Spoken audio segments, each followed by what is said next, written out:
Hello दोस्तों, कैसे हैं आप सब। स्वागत है आप सभी का कॉमिक वर्ल्ड चैनल पर। तो चलिए दोस्तों, शुरू करते हैं राज कॉमिक्स में भेड़िया की शुद्धिकरण श्रृंखला की छठवीं कॉमिक्स उल्लंघन। इसके पहले की 5 कॉमिक्स दोषपूर्ण, आधिपत्य, रणभेरी, अतिक्रमण और संक्रमित आपको शुद्धिकरण श्रृंखला नाम की प्लेलिस्ट में मिल जाएंगी। तो इस कॉमिक को पढ़ने से पहले कृपया उन 5 भागों को अवश्य पढ़ लें। तो चलिए दोस्तों, शुरू करते हैं उल्लंघन। कहाँ हूँ मैं? इसी संसार में हूँ पिताजी। आराम बहुत हुआ, अब नीचे उतर आओ। आज तो बाल बाल बची। अगर खुद पर विश्वास नहीं होगा तो परिणाम यही होगा। खुद पर विश्वास करके ही मैं आगे बढ़ी थी पिताजी। खुद पर विश्वास करने वाले आंखें बंद करके आगे नहीं बढ़ते काया। वो मैं। मन में बसा हुआ तिनका मात्र संदेह भी आत्मविश्वास के विशाल वृक्ष को उखाड़ फेंकता है पुत्री। याद रखो, तुम्हारी शक्तियां तभी जागृत होंगी जब तुम्हारा उन पर विश्वास उतना ही अटूट होगा जितना बालक प्रहलाद का नारायण पर था। यह बालक ध्रुव की अटूट श्रद्धा ही थी जिसने उसे इस विशाल नव्य अटल स्थान दिलाया। स्मरण रखो, श्रद्धा में संदेह का कोई स्थान नहीं होता। इसलिए संदेह का त्याग करो और अगले प्रशिक्षण के लिए तैयार हो जाओ। अगला प्रशिक्षण? हाँ, अग्नि प्रशिक्षण। क्या करना होगा मुझे? इस प्रज्वलित अग्नि में बैठकर ध्यान लगाना होगा। क्या? अगर तुम्हारी श्रद्धा जरा भी कम पड़ी तो यह अग्नि तुम्हें अवश्य भस्म कर देगी। और अगर तुमने पूर्ण श्रद्धा और समर्पण से इस अग्नि में प्रवेश किया तो यह अग्नि तुम्हें तनिक नुकसान नहीं पहुंचा पाएगी। ठीक वैसे ही जैसे अग्नि माता सीता का कुछ बिगाड़ नहीं पाई थी। तो क्या तुम्हारे अंदर माता सीता जितनी श्रद्धा और समर्पण है काया? हाँ पिताजी, ये परीक्षा मैं पूर्ण करके दिखाऊंगी। इस बार मेरी श्रद्धा अटूट होगी। यह अग्नि मुझे तनिक भी क्षति नहीं पहुंचा पाएगी। मैं सफल हुई पिताजी। पिताजी, ये क्या हो रहा है? मुझे जलन क्यों महसूस हो रही है? मैं जल रही हूँ पिताजी, मुझे बचाओ। स्वयं को केवल तुम ही बचा सकती हो काया। तुम्हारी अटूट श्रद्धा, तुम्हारा पूर्ण समर्पण ही तुम्हें बचा सकता है। पर मैंने पूर्ण श्रद्धा के साथ अग्नि में प्रवेश किया था, फिर ऐसा कैसे हो गया? नहीं काया, तुम्हारा समर्पण पूर्ण नहीं था। तुम्हारे दिमाग के किसी कोने में अभी भी संदेह का बीज दबा हुआ है, उसे निकाल फेंको। पर कैसे? अपने अंदर झांको काया। इस पीड़ा से अपना ध्यान हटाओ। अपने मन को समझाओ कि अग्नि तुम्हें क्षति नहीं पहुंचा सकती। तुम तपस्वियों के वंश से हो। तुम्हारे ऊपर देवताओं की कृपा है। ये अग्नि, जल, वायु, आकाश, भूमि, ये सब तुम्हारे अपने हैं। ये तुम्हारी शक्तियों के पोषक हैं। इनसे डरो मत, इनसे भागो मत। इन्हें स्वीकार करो, इन्हें गले लगाओ। नहीं, ये दर्द असहनीय है। मुझे बचाओ पिताजी। तेरे पिताजी तुझे नहीं बचाएंगे। ये चाहते हैं कि तुम मर जाए। वुल्फानो, पश्चिमी क्षेत्र, 50,000 वर्ष पूर्व। ठहरो। क्या हुआ कुमार? हमारे आसपास की ज़मीन दलदली हो रही है। जल्दी से किसी ऊंचे वृक्ष पर चढ़ जाओ। ये वृक्ष ज़्यादा देर हमें शरण नहीं दे सकते। अब ये वृक्ष भी दलदल में डूबने लगे हैं। इसलिए हमें लगातार आगे बढ़ते रहना होगा। बहुत अच्छे शंभुक। तूने मेरे तंत्र दलदल से बचने की अच्छी युक्ति निकाली है। परंतु ये तो सिर्फ शुरुआत है। अभी आगे देख क्या क्या होता है। ये क्या हो रहा है? इस दलदल के घर में ये हलचल कैसी? हे भेड़िया देवता! इससे पहले कि शंभुक कुछ समझ पाता, उसका शरीर गहरे दलदल में धंसता चला गया। हे भेड़िया देवता! इस दलदली भेड़िया प्राणी ने तो हमारे नायक शंभुक को लील लिया। ये तो दलदली जमीन पर भी ऐसे चल रहे हैं जैसे ठोस जमीन पर चल रहे हों। शायद ये हमारा अंतिम युद्ध है।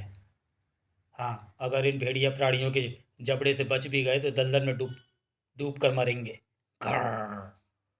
तो फिर चलो, इस अंतिम युद्ध को अविस्मरणीय बना दें। अवश्य। ऐसा युद्ध करेंगे कि इतिहास भी सदा हमें स्मरण रखेगा। फशाक। कि कालजयी योद्धाओं ने स्वयं काल से टक्कर ली थी। कालजयी योद्धाओं ने अदम्य साहस और वीरता का परिचय दिया, परंतु काल को वे भी परास्त नहीं कर पाए थे। उनका अस्तित्व उस गहरे दलदल में सदा के लिए लुप्त हो गया था। परंतु जो कालजयी होते हैं उनका अस्तित्व आसानी से नहीं मिटता, क्योंकि उनको जन्म ही काल पर विजय प्राप्त करने हेतु होता है। कहाँ गए मेरे वीर योद्धा? क्या ये दलदल उन्हें भी लील गया? नहीं, मेरे रहते ऐसे कदापि नहीं होगा। मैं उन्हें पाताल के मुख से भी खींच लाऊंगा। यह वृक्ष भी शीघ्र ही दलदल के अंदर समाने वाला है। इसका हल भी है मेरे पास। मैं अपनी पूंछ की मदद से इस दलदल के ऊपर एक अवलंब बना दूंगा। आप सभी इसकी मदद से आगे बढ़ें और सकुशल इस दलदली क्षेत्र की परिधि से बाहर निकल जाएं। अद्भुत! आपकी योजना कमाल की थी कुमार शंभुक। कितनी सरलता से आप हमें उस दलदली क्षेत्र से निकाल लाए। नहीं, ऐसा नहीं हो सकता। तुम लोग मेरे तंत्र जाल से नहीं बच पाओगे। तंत्र बाहु के तरकश में अभी बहुत से तीर बाकी हैं। देखते हैं तुम लोग कब तक बच पाते हो। ये क्या, आसमान में ये लाल बादल कैसे छा रहे हैं? आकाश से रक्त की वर्षा हो रही है। संभवतः ये तंत्र बाहु का अगला तंत्र आक्रमण है। परंतु हम इस रक्त वर्षा की परिधि से बाहर हैं, अतः हम सुरक्षित हैं। परंतु कालजयियों का यह भ्रम भी जल्दी ही दूर हो गया। हे भेड़िया देवता, ये तो तंत्र शव है। अब समझ आए कि तंत्र बाहु हमारे नागरिकों का अपहरण क्यों करवा रहा था, ताकि वह तंत्र शवों की सेना बना सके। अपने अपने अस्त्र संभालो और युद्ध के लिए तैयार हो जाओ, अन्यथा देर सवेर हम भी इस शव या इस सेना का हिस्सा होंगे। युद्ध की रणभेरी बच चुकी थी। अब आर या पार की लड़ाई होनी थी। और कालजयी इस तरह के युद्ध में माहिर थे, क्योंकि वे अपना हर युद्ध अंतिम युद्ध मानकर लड़ते थे। इसलिए विजय सदा ही उनके कदम चूमती थी। खचाक खचाक खचाक। ओह, ये तंत्र शब्द तो कटने के बाद भी स्वयं ही जोड़ना है। ऐसे तो ये युद्ध समाप्ति नहीं होगा। हा हा हा हा हा। मेरा अक्षत तंत्र इनकी हर क्षति को ठीक कर देगा। ये न मरेंगे और न थकेंगे। परंतु ये बात मैं तुम्हारे लिए नहीं कह सकता, क्योंकि तुम थकोगे भी और गिरोगे भी। और एक समय ऐसा भी आएगा जब तुम्हारे पास मृत्यु के सामने समर्पण के अतिरिक्त और कोई मार्ग शेष नहीं बचेगा। नहीं, मेरे सामने मेरे योद्धाओं की यह दशा कभी नहीं होगी। अब समय आ गया है तुम तंत्र शवों को तुम्हारे असली स्थान पर पहुंचाने का, अर्थात भूमि के भीतर। उठो साथियों, और इन तंत्र शवों को वह दो जिसके ये अधिकारी हैं, अर्थात मोक्ष। शंभुक की पुकार ने कालजयियों के अंदर नव चेतना का संचार कर दिया था। अब उन्हें रोकना असंभव था। जल्दी प्रत्येक तंत्र शव उस दलदल का हिस्सा बन चुका था। नहीं, यह असंभव है। एक और बाधा पार हो गई। यह सब आपके द्वारा ही संभव हुआ है कुमार, अन्यथा हम तो विजय की आशा ही छोड़ चुके थे। नहीं मित्रों, यह हम सबके संयुक्त बल और साहस के कारण संभव हुआ है। और देखना, हम सब मिलकर शीघ्र ही उस दुष्ट तंत्रभाव का अंत इसी प्रकार करेंगे। तंत्रभाव का अंत तुम तुच्छ भेड़िया मानवों के हाथों कदापि संभव नहीं है। और यह सिद्ध करने में स्वयं आया हूं शंभुक। तंत्रबाहु, हाँ, तुम सबका काल। तुम्हारी आवाज़ सुनाई दे रही है, नहीं दे रही है तंत्रबाहु? तनिक नीचे आकर बात करो। धड़ाक! अब बता तंत्रबाहु, कौन किसका काल है? तंत्रबाहु, कौन तंत्रबाहु? मैं तो शंभुक हूँ। तो माया का प्रयोग कर रहा है दुष्ट। था! तुम लोग मुझ पर प्रहार कर रहे हो? तुझ पर नहीं, ये मुझ पर प्रहार कर रहे हैं शंभुक। मैंने तंत्र माया का वार किया है, जिसके प्रभाव के कारण ये सब तुझे तंत्र भाव समझ रहे हैं। वीरों, मैं शंभुक हूँ, तुम्हारा युवराज। यह तंत्र भाव तुम सभी को भ्रमित कर रहा है। उफ, तुम लोग मेरी बात क्यों नहीं सुन रहे? होश में आओ। इन्हें तुम्हारी आवाज़ सुनाई नहीं देगी। ये वही देखेंगे जो मैं दिखाऊंगा। था धड़ाक! ये वही सुनेंगे जो मैं सुनाऊंगा। और इस वक्त इनके मस्तिष्क में वल्फानों के सबसे बड़े शत्रु को समाप्त करने की धुन सवार है। ये क्या? धड़ाक! नहीं, यही है ना तुम्हारी सभी शक्तियों का स्रोत। अब अगर मैं इसे तोड़ दूं तो? नहीं, ऐसा मत करना। धड़ाक! नहीं, ये तूने क्या किया मूर्ख? अपने मृत्यु पत्र पर स्वयं ही हस्ताक्षर कर दिए। क्या मतलब? तुमने मेरे तंत्र शक्तियों के स्रोत को नष्ट अवश्य कर दिया है, परंतु इसके साथ अपने मृत्यु के स्रोत को भी स्वतंत्र कर दिया है। मेरी मुंडमाला के अंदर सैकड़ों भेड़िया मानवों की आत्माएं कैद थीं। ये सब अब भी मेरे नियंत्रण में है, और अब मेरे एक इशारे पर ये तुम सबका विनाश कर देंगी। इन प्रेतों से लड़ना व्यर्थ है, कोई और युक्ति सोचनी होगी। क्या ये दिव्य आभूषण इस समस्या का कोई समाधान कर सकते हैं? यह कंठार आह्वान पर अस्त्र प्रदान करता है। हे कंठार, मुझे इन प्रेतों से निपटने की शक्ति प्रदान करो। ये प्रेत दर्द से चीख रहे हैं, अर्थात इन पर इस भेड़िया आकृति के प्रहारों का असर हो रहा है। मुझे इस भेड़िया आकृति को रोकना होगा, न तो ये मेरे सभी प्रेतों को नष्ट कर देगी। नहीं तंत्र बाहु, अब तू कुछ नहीं कर पाएगा। तेरी तंत्र शक्तियों का स्रोत, तेरी मुंडमाला नष्ट हो चुकी है। तेरी आखिरी शक्ति तेरा तेरे ये प्रेत भी अब शीघ्र ही मोक्ष को प्राप्त हो जाएंगे। तेरे तरकश का हर तीर विफल हो चुका है तंत्रबाहु। अब तेरी बारी है। आह, मेरे तरकश में अभी भी एक तीर बाकी है शंभुक, जो मेरी मृत्यु के साथ ही सक्रिय हो जाएगा, और वह तीर वुल्फानों के नाश का कारण बनेगा। उफ, ये कैसा विस्फोट! पड़ाम! अनर्थ हो गया कुमार। तंत्रबाहु की मृत्यु के साथ ही तंत्र विषाणु को संरक्षित रखने वाले पात्र में विस्फोट हो गया। ये अनियंत्रित तंत्र विषाणु पूरे वुल्फानों में फैलकर सबको संक्रमित कर देंगे। तंत्रगणों, इस विपदा को रोकने का कोई तो मार्ग होगा। एक ही मार्ग है, शीघ्र बताइए। भेड़िया देवता द्वारा प्रदत्त चमत्कारी कमर पट्टिका। पट्टिका में यह विशेषता है कि वह हर तरह के तंत्रवार को सोख कर उसे अपने अंदर समाहित कर सकती है। ये तो शुभ सूचना है। नहीं कुमार, कमर पट्टिका इन तंत्र विषाणुओं को समाहित तो कर लेगी, परंतु इसे पूर्ण रूप से नष्ट नहीं कर पाएगी। अतः धारक को इसे अपने शरीर में स्थानांतरित करना होगा, और ऐसा करने पर धारक की मृत्यु निश्चित है। क्या इस प्रक्रिया से संक्रमण फैलना रुक जाएगा? हाँ, हम तंत्र निषेध से धारक के शरीर को भूमि के अंदर दफन कर सकते हैं। इससे संक्रमण पूरी तरह रुक जाएगा। तो फिर अतिशीघ्र तंत्र निषेध की प्रक्रिया आरंभ कीजिए। तब तक मैं इन तंत्र विषाणुओं को अपने अंदर समाहित करता हूँ। परंतु कुमार, आप सभी मेरी समाधि हेतु गड्ढा खोदना आरंभ करें, और ध्यान रहे कि मेरे अंदर जाने के पश्चात ये सुनिश्चित कर लेना कि समाधि पूर्ण रूप से अभेद्य हो, ताकि एक भी तंत्र विषाणु बाहर ना आए। क्या बलिदान का ये सौभाग्य हमें प्राप्त नहीं हो सकता? नहीं, ये संभव नहीं है। दिव्य आभूषणों का धारक ये कार्य कर सकता है, परंतु हम सम्राट और सम्राज्ञी को क्या उत्तर देंगे? उनसे कहना कि उनके पुत्र ने वुल्फानों के समस्त शस्त्रों का नाश कर दिया। अब वुल्फानों की धरती पर आने वाली पीढ़ी भयमुक्त होकर विचरण कर सकती है। मेरी माता से कहना कि मेरी मृत्यु का शोक कर वुल्फानों की गौरवशाली परंपरा को कलंकित न करे। उनसे कहना कि यह भूमि मेरे जैसे सैकड़ों वीरों को जन्म देती आई है और आगे भी देती रहेगी। उनसे कहना कि मेरे अनुजों को जब भी मेरी गाथाएं सुनाएं तो गर्व भरी मुस्कान के साथ सुनाएं। उनसे कहना कि मृत्यु ने सिर्फ मेरे शरीर को मिटाया है, परंतु मेरी कीर्ति अमिट है, उसे कोई नहीं मिटा सकता। उनसे कहना कि जब भी वुल्फानों की धरती पुकारेगी, शंभुक लौट कर आएगा। शंभुक कालजयी था, कालजयी है और कालजयी रहेगा। महाकंद्रा वर्तमान। और इस प्रकार युवराज शंभुक के अतुलनीय बलिदान ने वुल्फानों के ऊपर मंडराते संकट का अंत कर दिया। कालजयी योद्धाओं ने उसी स्थान पर उनकी समाधि बना दी, और तंत्रगणों ने तंत्र निषेध का प्रयोग कर उस क्षेत्र को बंधित कर दिया। गुरु शुंडी, उन 10 कालजयी योद्धाओं का क्या हुआ? कालजयी वुल्फानों छोड़कर इस महाकंदरा में क्यों और कैसे आए? शंभुक के समाधि लेने के पश्चात सब कुछ शांत हो गया। युद्ध और संघर्ष सब रुक गए। अतः कालजयी योद्धा अपनी बस्ती लौट गए और अपने परिजनों के साथ सामान्य जीवन व्यतीत करने लग गए। दूसरी तरफ रानी काकती ने एक विलक्षण पुत्र को जन्म दिया। सम्राट सुबाहु ने उसका नाम रखा वुल्फा। जैसे जैसे वुल्फा बड़ा होता गया, उसकी क्षमताएं सबको विस्मित करती रहीं। उसका व्यक्तित्व शंभुक की तरह ही विराट और भव्य था। सब कुछ अच्छा चल रहा था, परंतु तभी प्रेताल और कालनेमी के कुचक्रों में फंसकर सुबाहु एक मानव कन्या का हरण कर लाए, जिसका अंत सुबाहु और काकती के अंत के रूप में सामने आया। अंततः वुल्फा ने वुल्फानों का राज सिंहासन संभाल लिया। वुल्फानों की सत्ता एक बार फिर सशक्त और सबल हाथों में थी। हमारे पूर्वज वर्ष में एक बार कृतज्ञता प्रदर्शित करने हेतु शंभुक की समाधि के पास जाया करते थे, परंतु उन्हें पता नहीं था कि समय के थपेड़ों ने उस समाधि में एक छिद्र कर दिया था, जिससे तंत्र विषाणुओं को स्वतंत्र होने का मार्ग मिल गया था। तंत्र निषेध के कारण वे विषाणु उस क्षेत्र से बाहर नहीं जा सकते थे, परंतु कालजयियों ने वहां आकर संक्रमण के द्वार खोल दिए थे। वह संक्रमण कालजयियों के माध्यम से उस क्षेत्र से निकला और पूरे वुल्फानों में फैल गया।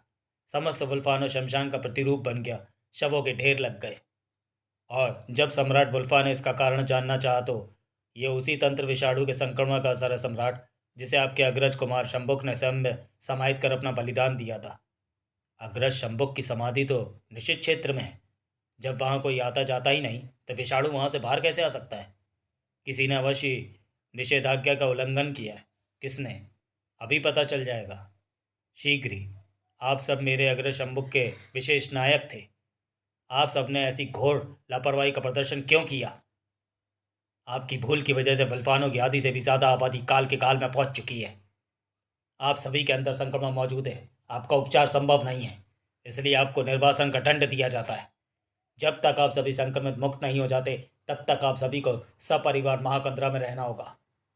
संक्रमण दूर होते ही आप सबको वापस बुला लिया जाएगा। ये तो अन्याय है। कालजयी अपनी कृतज्ञता दर्शाने हेतु शंभु की समाधि पर गए थे और ये समाधि तो तंत्र निषेध की हुई थी। फिर उसमें ये छिद्र हुआ कैसे? और यदि हुआ भी तो उसके दोषी तंत्रगण हुए, हमारे पूर्वज नहीं। फिर उन्हें दंड क्यों मिला? और हमारे पूर्वजों ने वह दंड चुपचाप स्वीकार भी कर लिया, परंतु क्यों? क्योंकि उनसे भूल तो हुई थी, निषेध क्षेत्र में जाने की भूल, और उसके परिणाम स्वरूप वुल्फानों में भीषण रक्तपात हुआ और वे संक्रमित हो चुके थे। उनका संक्रमण न जाने और कितने वुल्फानो वासियों की बलि लेता, इसलिए उन्होंने चुपचाप वह दंड स्वीकार कर लिया। तो क्या अब तक हम संक्रमण मुक्त नहीं हुए? संक्रमण मुक्त तो हम कई हजार वर्ष पूर्व ही हो चुके थे। हमने कई बार मानसिक संकेत भी भेजे, परंतु कोई जवाब नहीं आया। हम समझ गए कि उन्होंने हमारा परित्याग कर दिया और उनका हमें वापस बुलाने का कोई इरादा नहीं है। वल्फा के आदेश पर महाकंदरा को बंधित किया गया था। हम स्वयं यहाँ से निकलने में सक्षम नहीं थे। अंततः पीढ़ियाँ गुजरती रहीं और हमने इस महाकंदरा को ही अपना निवास मान लिया। अर्थात हमारे साथ छल किया था। उन्हें इसका मूल्य चुकाना पड़ेगा। हजारों वर्ष तक हमें हमारे अधिकारों से वंचित किया गया है, पर अब और नहीं। जो हमारा है उसे हम अपने बाहुबल से हासिल करेंगे। सही कहते हो। जिस क्षेत्र पर हमारा आधिपत्य होना चाहिए था, वहाँ वो कमज़ोर सी मानव जाति निवास करती है। तो फिर हम उनके देवता बन जाएंगे और उन पर शासन करेंगे। आखिर हमें शासन के लिए दास दासियों की भी तो आवश्यकता पड़ेगी।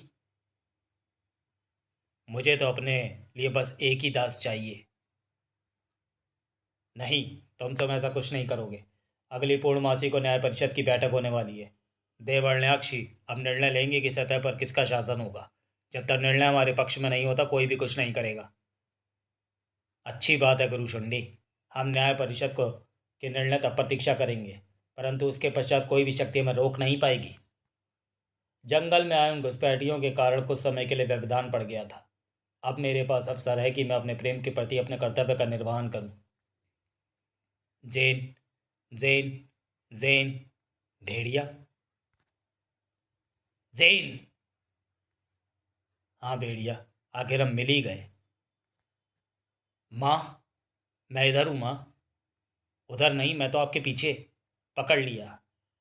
आप हर बार मुझे कैसे पकड़ लेती हो माँ? क्योंकि मैं तुम्हारी माँ हूँ पुत्र, और माँ का हृदय अपने पुत्र की हार्ट को भी भाप लेता है। अब तनिक ये पट्टी हटा लूँ ताकि मैं अपने सलोने पुत्र का चेहरा। ये क्या तुम्हारा चेहरा? पुत्र! क्या बात है राजकुमारी जी, आप चीखी क्यों? फिर से वही दुस्वप्न। स्वप्न ही तो है, आप इतनी व्यथित क्यों हैं राजकुमारी? क्योंकि ये सिर्फ स्वप्न प्रतीत नहीं होता। ऐसा लगता है जैसे ये मेरे वजूद का हिस्सा है। उसे याद करते ही मेरे अंदर का वात्सल्य हिलोरे लेने लगता है। मैं अभिभूत हो जाती हूँ। उसकी कोमल खिलखिलाहट मेरे कानों में मिश्री घोल देती है। उसका रुदन मुझे व्यथित कर देता है।